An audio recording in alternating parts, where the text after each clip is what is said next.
Hello students, इस video में हम डीएवी क्लास 8 सोशल साइंस का जो आपका एग्ज़ाम 18 फरवरी 2025 को हुआ है, उसका सॉल्यूशन करेंगे। उसकी आंसर की मैं आपको दूंगा। डियर स्टूडेंट, आपने वीडियो को कंप्लीट देखना है और कमेंट करके बताना है कि आपको वीडियो कैसा लगा। स्टूडेंट, अगर आप में से कोई ऐसा है जो पीडीएफ बना सकता है, तो मैं उसको अपना टेलीग्राम का जो हैंडल है वो दे दूंगा। टेलीग्राम का हैंडल, ठीक है।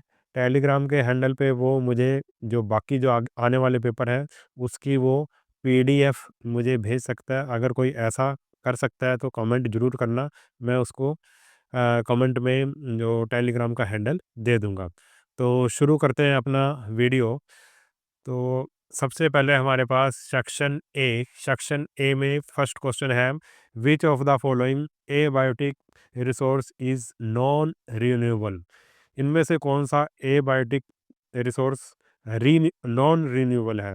लैंड, वाटर, सोयल, कोल। तो इसका जो सही आंसर होगा वो होगा सी, यानी कि कोल।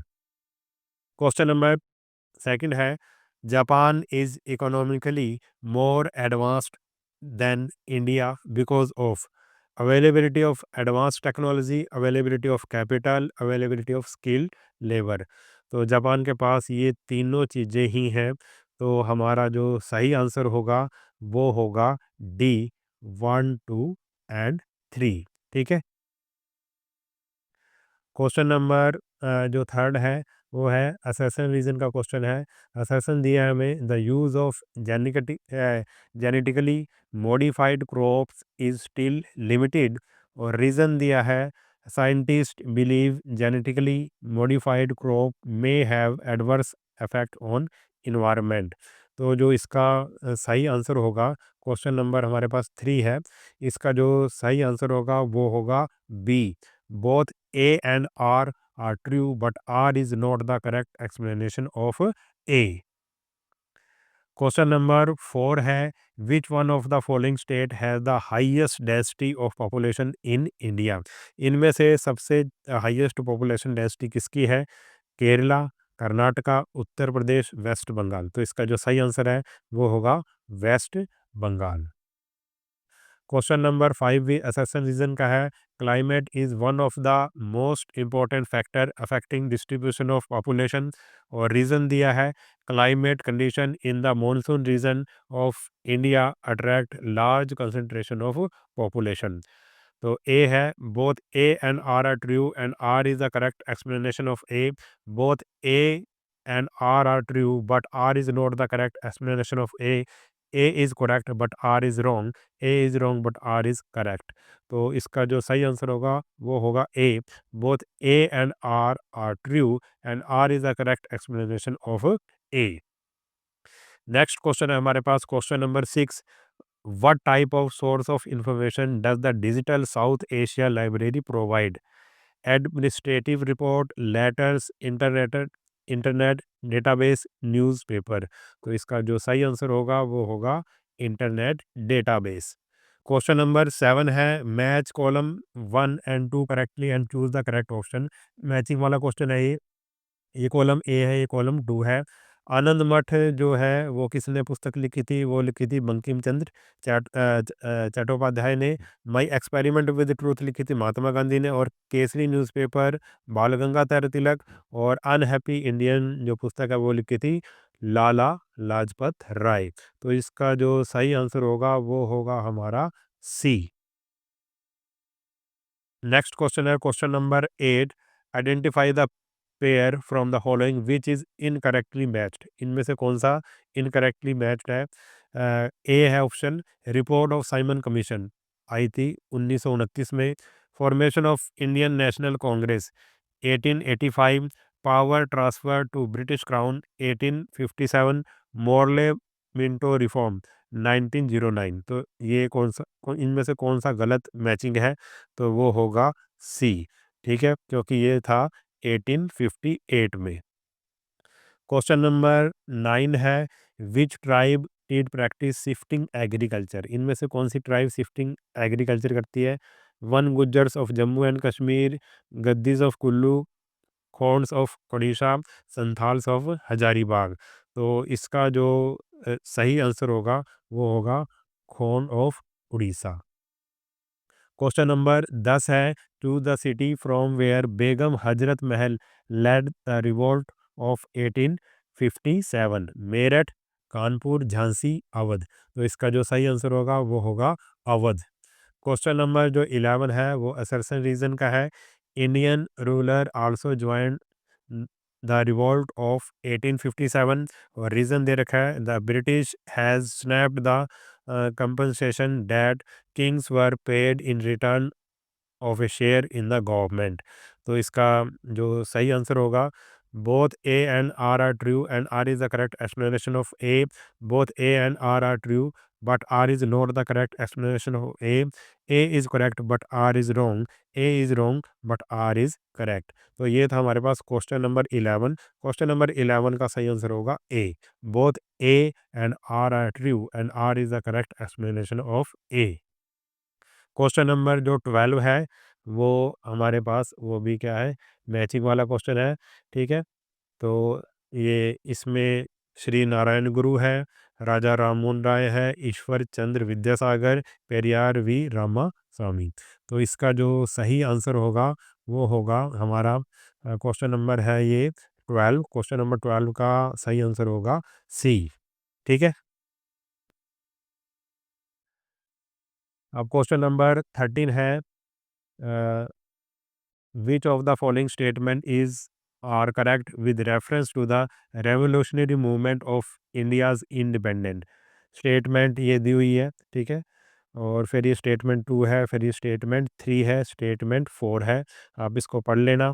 ठीक है, तो ऑप्शन क्या है, statement 1 and 2 are correct, statement 2 and 3 are correct, statement 1 and 4 are correct, statement 3 and 4 are correct. तो क्वेश्चन नंबर जो 13 है उसका जो आंसर होगा वो होगा D, statement 3 and 4 are correct. जो स्टेटमेंट 3 और 4 है वो क्या है, करेक्ट है। क्वेश्चन नंबर इसके बाद है question number 14, identify one pair from the following which is incorrectly matched.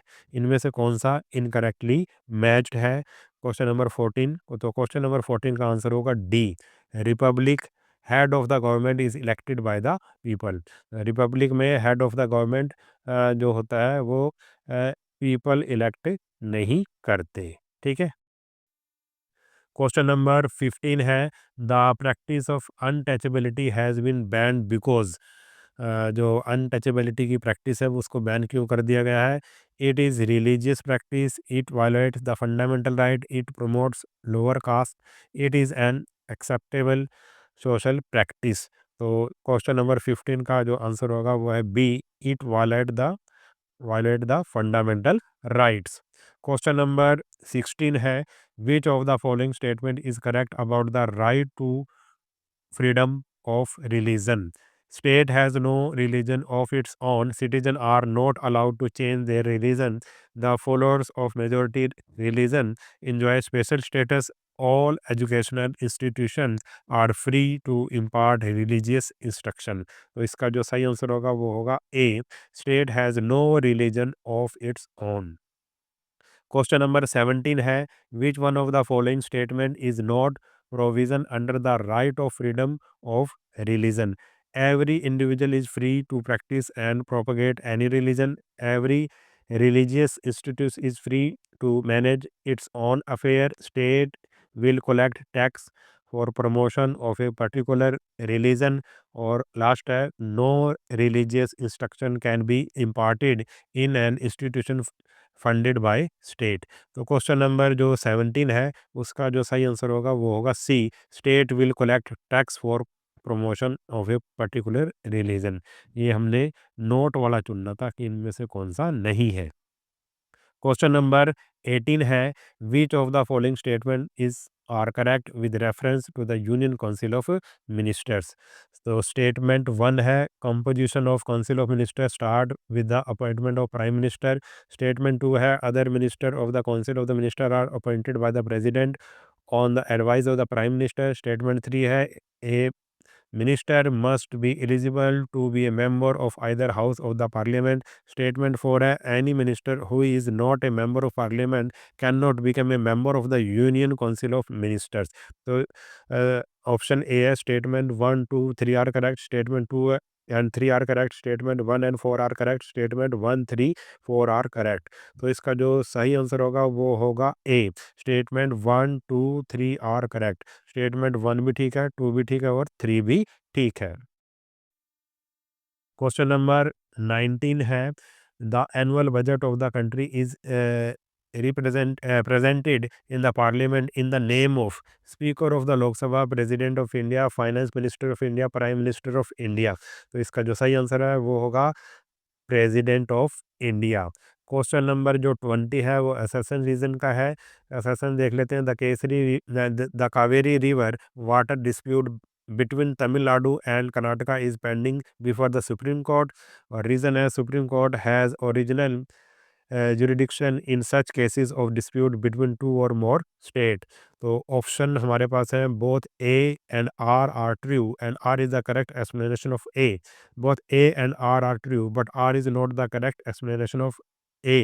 और C है, A is correct and but R is wrong। और D है, A is wrong but R is correct। तो इसका जो सही आंसर होगा वो होगा A, both A and R are true and R is the correct explanation of A। तो ये थे हमारे ऑप्शन टाइप जो क्वेश्चन थे, वो हमने कर लिए हैं। डियर स्टूडेंट, अगर वीडियो आपको अच्छा लग रहा है तो चैनल को सब्सक्राइब ज़रूर कीजिए और इस वीडियो को लाइक ज़रूर कीजिए और ज़्यादा से ज़्यादा शेयर कीजिए। मैं बाकी जो पेपर हैं उनके भी मैं सारे वीडियो आंसर की के बनाकर आपको दे दूँगा, ठीक है? आप जो शुरू में मैंने आपको बात कही थी कि जो भी पीडीएफ बना सकता है स्टूडेंट, वो कमेंट ज़रूर कर दे। मैं उसको टेलीग्राम का हैंडल दे दूँगा, वो वहाँ पर उसको भेज सकता है पीडीएफ को।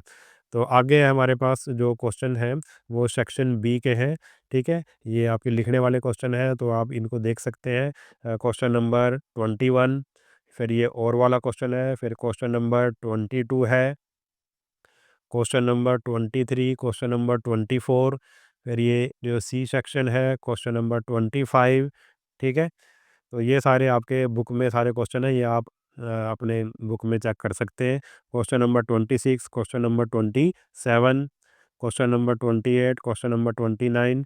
उसके बाद है हमारे पास सेक्शन डी में क्वेश्चन नंबर 30, क्वेश्चन नंबर 31, फिर ये और वाला क्वेश्चन दिया हुआ है, क्वेश्चन नंबर 32, क्वेश्चन नंबर 33, फिर ये सेक्शन ई है, क्वेश्चन नंबर 34। अब ये पैराग्राफ दिया हुआ है और फिर हमने इस पैराग्राफ में से इन 3 क्वेश्चंस के आंसर देने थे। नेक्स्ट क्वेश्चन भी ऐसा ही है, क्वेश्चन नंबर 35, ये पैराग्राफ दिया हुआ है और इन 3 क्वेश्चंस के हमें आंसर देने हैं इस पैराग्राफ को पढ़कर। नेक्स्ट क्वेश्चन है क्वेश्चन नंबर जो 36 है, वो भी ऐसे ही है, पैराग्राफ वाला है, ठीक है? इसको पढ़ना है हमने और इसके आंसर देने हैं इन 3 क्वेश्चंस के। और जो सेक्शन एफ है, वो मैथ वाला क्वेश्चन है, ठीक है? तो इस ये दिया हुआ है 31, 37, 37.2, 37.3 और ये 37 का जो बी दिया हुआ है पार्ट, ये भी मैथ वाला है, ठीक है? तो ये हमारा जो पेपर है वो कंप्लीट हुआ। अगर वीडियो आपको अच्छा लगा है तो चैनल को सब्सक्राइब कर लेना और वीडियो को अपने सभी दोस्तों के साथ शेयर ज़रूर कर देना। मिलते हैं नेक्स्ट वीडियो में, तब तक के लिए नमस्कार।